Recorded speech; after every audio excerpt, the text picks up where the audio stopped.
আকাম আছে, যে আইন আছে, এই আইন যদি সমাজ, পরিবার, রাষ্ট্র সব জায়গায় যদি কোরআনের আইন এবং বিধান আমরা চালু করতে পারি, তাহলে কি সুখী সমৃদ্ধশালী বাংলাদেশ আমরা করতে পারবো। مصطفى مصطفى منبع للصفا سيد الأنبياء مشعل في الوفا كان في عطفه لليتامى دفاع। সম্মানিত উপস্থিতি, আপনারা জানেন কোরআনে মজিদ আল্লাহ বারি তাআলার মানব জাতির জন্য, মুক্তির জন্য আল্লাহ বারি তাআলার বিশেষ একটি রহমত।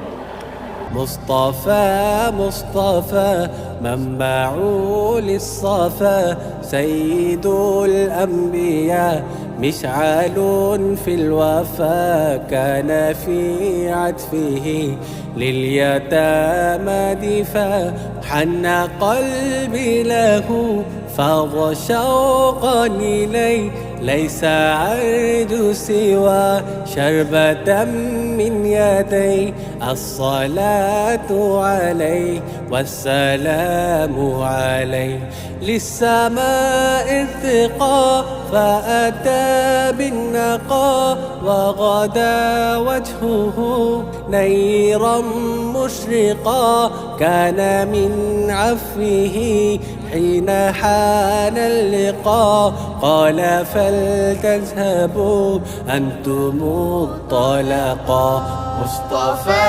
مصطفى منبع للصفا سيد الأنبياء مشعل في الوفا كان في عطفه لليتامى دفاع حن قلبي له فاض شوقا إليه ليس أرجو سوى شربة من يدي الصلاة عليه والسلام عليه كان في هديه منهجا وسطا كان تسعده بسمة البسطا খোদার কসম করে বলি সফল হয়েছে ধর্ম উপদেষ্টা ডক্টর খালেদ হোসেন তশরিফ এনেছে। আজকে নাকি জুমার নামাজ এখানে পড়িয়েছে। এই কল্পলোকের মানুষ আজকে ধন্য হয়েছে। এলাকাবাসীর ছাত্র ভাইরা ধন্য হয়েছে।